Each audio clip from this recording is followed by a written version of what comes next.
Hello students, video शुरू करने से पहले प्लीज चैनल को लाइक, शेयर और सब्सक्राइब जरूर करें। एक इम्पॉर्टेंट बात, अगर आपको इस वीडियो के नोट्स चाहिए तो डिस्क्रिप्शन बॉक्स में दिया गया डाउनलोड लिंक चेक करें। Thank you. चलिए शुरू करते हैं। इस वीडियो में हम पढ़ेंगे BES 128 creating an inclusive school के प्रीवियस ईयर क्वेश्चन और most important questions with answers. ये क्वेश्चंस आपके एग्जाम के लिए बहुत इंपॉर्टेंट है। अगर आपने ये अच्छे से कर लिए तो एग्जाम निकलना पक्का है। Let's begin. Question 9, individualised education programme IEP। Question explanation. इस क्वेश्चन में हमें बताना है कि IEP क्या होता है, इसका पर्पस क्या है और ये इंक्लूसिव एजुकेशन में कैसे हेल्प करता है। साथ ही हमें इसके नए कंपोनेंट्स, प्रोसेस और टीचर पेरेंट के रोल को भी एक्सप्लेन करना है। Answer. Introduction. Individualised education programme IEP एक रिटन प्लान होता है जो स्पेशली एक डिसेबल्ड चाइल्ड के लर्निंग नीड्स के अकॉर्डिंग बनाया जाता है। ये एक रोड मैप होता है जिसमें टीचर, पेरेंट और एक्सपर्ट मिलकर चाइल्ड के लिए प्रॉपर लर्निंग गोल्स और सपोर्ट प्लान तैयार करते हैं। IEP का concept individuals with disabilities education act (IDEA) से आया है और इंडिया में ये rights of persons with disabilities act 2016 के तहत यूज होता है। IEP का मेन एम है हर चाइल्ड को उनके एबिलिटी के हिसाब से बेस्ट एजुकेशन प्रोवाइड करना।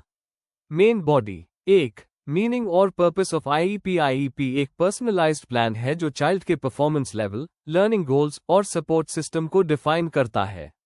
इसका मेन मकसद होता है चाइल्ड को मैक्सिमम लर्निंग आउटकम तक पहुंचना।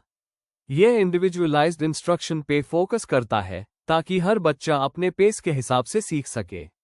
जैसे अगर किसी बच्चे को हियरिंग प्रॉब्लम है तो IEP में विजुअल एड्स, लिप रीडिंग या साइन लैंग्वेज का यूज सजेस्ट किया जा सकता है। 2. Major components of IEP। एक इफेक्टिव IEP में कुछ इंपॉर्टेंट एलिमेंट्स होते हैं। Present level of performance (plop).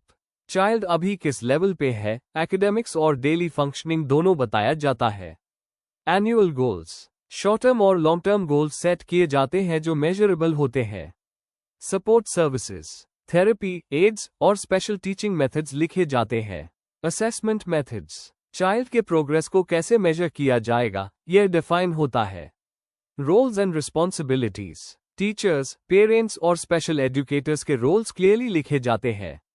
ये सब मिलकर एक स्ट्रक्चर्ड और रिजल्ट ओरिएंटेड प्लान बनाते हैं। 3. Steps in developing IEP। IEP बनाने का प्रोसेस कुछ स्टेप्स में होता है। आइडेंटिफिकेशन और असेसमेंट। पहले चाइल्ड के नीड्स आइडेंटिफाई किए जाते हैं ऑब्जर्वेशन और टेस्टिंग के थ्रू। IEP टीम बनाना। टीम में टीचर, पेरेंट, स्पेशल एजुकेटर और थेरेपिस्ट होते हैं। गोल्स और स्ट्रैटेजीज सेट करना। शॉर्ट और लॉन्ग टर्म गोल्स डिसाइड किए जाते हैं और टीचिंग अप्रोच फिक्स होता है। इम्प्लीमेंटेशन। क्लासरूम में IEP अप्लाई किया जाता है और रेगुलर मॉनिटरिंग होती है। इवैल्यूएशन और रिव्यू। IEP को टाइम टू टाइम रिव्यू करके अपडेट किया जाता है ताकि चाइल्ड की ग्रोथ ट्रैक हो। 4. रोल ऑफ टीचर्स और पेरेंट्स इन IEP। टीचर्स चाइल्ड के लिए क्लासरूम एनवायरनमेंट मॉडिफाई करते हैं और सूटेबल टीचिंग मेथड्स यूज करते हैं। पेरेंट्स अपने बच्चे के इंटरेस्ट्स और होम बिहेवियर के इंसाइट्स देते हैं जिससे प्लान और स्ट्रैंड बनता है। दोनों के बीच कोऑपरेशन बहुत जरूरी है। जैसे अगर एक ऑटिस्टिक चाइल्ड को कम्युनिकेशन में प्रॉब्लम है तो टीचर और पेरेंट मिलकर कम्युनिकेशन बेस्ड एक्टिविटीज करा सकते हैं। 5. Importance of IEP in inclusive education. IEP से इक्विटी और पार्टिसिपेशन बढ़ता है। हर चाइल्ड के लिए पर्सनलाइज्ड लर्निंग एंश्योर होती है। टीचर अकाउंटेबल रहता है और क्लियर लर्निंग गोल्स सेट होते हैं।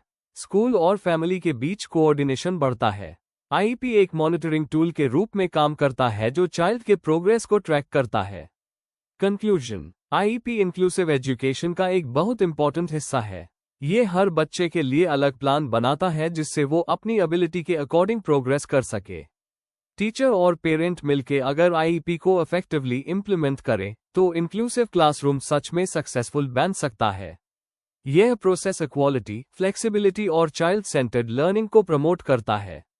If you need the notes of this video, there's a download link in the description box. Be sure to check it out. Thank you. Let's see the next question. Question 10. Rights of Persons with Disabilities Act 2016. Question explanation. यह question हमसे rights of persons with disabilities act 2016 के बारे में पूछ रहा है। हमें इस एक्ट के मेन प्रोविजंस, ऑब्जेक्टिव्स और इंपॉर्टेंस बतानी है, कैसे ये डिसेबिलिटीज वाले लोगों के राइट्स, इक्वालिटी और इंक्लूजन को प्रमोट करता है। साथ ही 1995 के एक्ट के मुकाबले इसमें क्या नए चेंजेस और इम्प्रूवमेंट्स हुए वो भी एक्सप्लेन करना है। Answer. Introduction. Rights of persons with disabilities act 2016 एक बहुत ही इम्पोर्टेंट कानून है जो गवर्नमेंट ऑफ इंडिया ने पास किया था ताकि डिसेबिलिटीज वाले लोगों को समाज में बराबरी, रिस्पेक्ट और पार्टिसिपेशन मिल सके। ये एक्ट पुराने 1995 वाले एक्ट को रिप्लेस करता है और United Nations convention on the rights of persons with disabilities (UNCRPD) के प्रिंसिपल्स को फॉलो करता है, जिसे इंडिया ने 2007 में साइन किया था। इस एक्ट ने डिसेबिलिटी की डेफिनेशन को एक्सपेंड किया और एजुकेशन, एम्प्लॉयमेंट और एक्सेसिबिलिटी के जरिए इंक्लूजन को प्रमोट किया। Main body. 1. ऑब्जेक्टिव्स और की फीचर्स ऑफ द एक्ट। इस एक्ट का मेन ऑब्जेक्टिव है पर्सन्स विद डिसेबिलिटीज के राइट्स और डिग्निटी को प्रोटेक्ट करना। हर फील्ड में उनको इक्वल अपॉर्चुनिटी देना, चाहे एजुकेशन हो, जॉब हो या सोशल लाइफ। डिसेबिलिटी को एक ह्यूमन राइट्स इशू के रूप में ट्रीट करना, ना कि एक चैरिटी या मेडिकल प्रॉब्लम के रूप में। की फीचर्स। डिसेबिलिटी कैटेगरीज को 7 से बढ़ाकर 21 तक एक्सपेंड किया गया है, जैसे autism, cerebral palsy, multiple sclerosis, thalassemia, sickle cell disease, etc। हर इंस्टीट्यूशन में नॉन डिस्क्रिमिनेशन और रीजनेबल अकोमोडेशन को एंश्योर करना। PWD के एम्पावरमेंट के लिए एजुकेशन और स्किल ट्रेनिंग पे focus. 2. Rights and entitlements under the act. Act के तहत डिसेबिलिटीज वाले लोगों को कई बेसिक राइट्स दिए गए हैं। राइट टू इक्वालिटी और नॉन डिस्क्रिमिनेशन। किसी भी डिसेबिलिटी वाले व्यक्ति के साथ कोई डिस्क्रिमिनेशन नहीं हो सकती। Right to education. 18 साल तक के बच्चों को जिनका डिसेबिलिटी 40% से ज्यादा है, उनको फ्री एजुकेशन का हक दिया गया है। Right to employment. गवर्नमेंट और प्राइवेट सेक्टर दोनों में 4% रिजर्वेशन दिया गया है। Right to accessibility. Public buildings, transport और डिजिटल सर्विसेज सब एक्सेसिबल बनाने का रूल है। Right to legal capacity. हर डिसेबल्ड पर्सन को डिसीजन लेने और कानूनी रूप से पहचान मिलती है। ये सब राइट्स उन्हें एक इंडिपेंडेंट और सेल्फ रिस्पेक्ट वाली जिंदगी जीने का मौका देते हैं। 3. इंस्टीट्यूशनल मैकेनिज्म्स और इम्प्लीमेंटेशन प्रोविजंस। सेंट्रल और स्टेट लेवल पर एडवाइजरी बोर्ड्स बनाए गए हैं जो एक्ट के इम्प्लीमेंटेशन को मॉनिटर करते हैं। चीफ कमिश्नर और स्टेट कमिश्नर्स अपॉइंट किए गए हैं ताकि कंप्लेंट्स हैंडल हो सके। नेशनल और स्टेट फंड्स क्रिएट किए गए हैं डिसेबिलिटीज के वेलफेयर प्रोग्राम्स के लिए। डिस्ट्रिक्ट लेवल पे कमिटीज बनाई गई हैं ताकि ग्रासरूट्स लेवल इम्प्लीमेंटेशन हो। स्पेशल कोर्ट्स डेजिग्नेट किए गए हैं ताकि डिसेबिलिटी से रिलेटेड केसेस को फास्ट ट्रैक किया जा सके। एग्जाम्पल, केरला और तमिलनाडु जैसे स्टेट्स ने एक्सेसिबिलिटी अवेयरनेस ड्राइव्स और मॉनिटरिंग बोर्ड्स एस्टैब्लिश करके काफी अच्छा मॉडल दिखाया है। 4. चैलेंजेस और वे फॉरवर्ड। कानून के बावजूद कुछ चैलेंजेस अभी भी हैं। ऑफिशियल्स और आम लोगों में अवेयरनेस की कमी। रूरल एरियाज में इंफ्रास्ट्रक्चर एक्सेसिबल नहीं है।